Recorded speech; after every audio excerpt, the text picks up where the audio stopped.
Satqınlar içimizde gizlenir, bak gözün açıq olsun.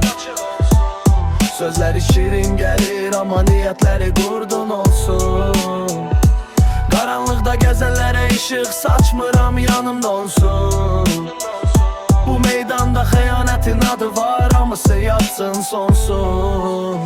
Bici hissə, ötən günün tozunda itib qalanlar gördüm. Dost deyib çırpınanlar, sonra qılınca döndüm. Səsi yumşaq, niyyəti sərtər addımı ölçdüm. Hər xəyanət bir iz qoydu, qalan ürəyi böltdüm. Gecə mənim şahidimdir, yuxusuzluq düz yolum. Şutunda gizləmişdir həqiqətin qol qanat qolum. Satqınların planları kağız kimi yırtılır dolum. Bu səhnədə maskalar düşür, qaranlıq görür solum.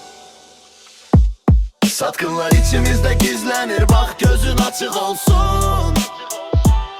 Sözləri şirin gəlir, amma niyyətləri qurdun olsun. Qaranlıqda gəzənlərə işıq saçmıram, yanım donsun. Bu meydanda xəyanətin adı var, hamısı yatsın sonsun. Mən həqiqətin səsiyəm, boğazımda alov yanır. Sözüm ağır gəlsə də gerçəklərim bıçaq sanır. Yanımda duranların ürəyi metal kimi dayanır. Qorxaqlar qaçır, satqınlar isə kül kimi havalanır. Hər gün bir oyun qurulur, amma hamısı qırılır. Mənim ritmimdə olan güz düşməni yerə sərilir. Əksik olan tərəflərin yalanı tezcə bilinir. Bu meydanda tək bir qanun xəyanət edən silinir.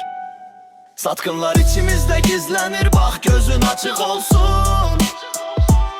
Sözləri şirin gəlir, amma niyyətləri qurdun olsun.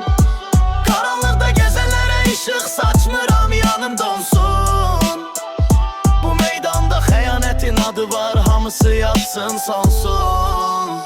Üç hissə, zaman məni sərtləşdirdi, indi zərbələrdə yük. Öz yolunda olmayanlar üçün bu muşki təhlükədir. Yolumun üstündə duran hər niyyət süzülüb dəmir. Həqiqətimi daşıyan söz hər addımda səs gətirir. Satqınların xatirəsi kül kimi uçur sahilə. Bizim yolumuz odla yazılıb batmaz heç bir vahimə. Sonda səhnə susanda bir həqiqət qalsın mahiyyətlə. Xəyanətin qiyməti ağırdı, ödəyər hamı ləyaqətlə. Satqınlar içimizdə gizlənir, bax gözün açıq olsun. Sözləri şirin gəlir, amma niyyətləri qurdun olsun. Qaranlıqda gəzənlərə işıq saçmıram, yanım donsun. Bu meydanda xəyanətin adı var, hamısı yatsın sonsun.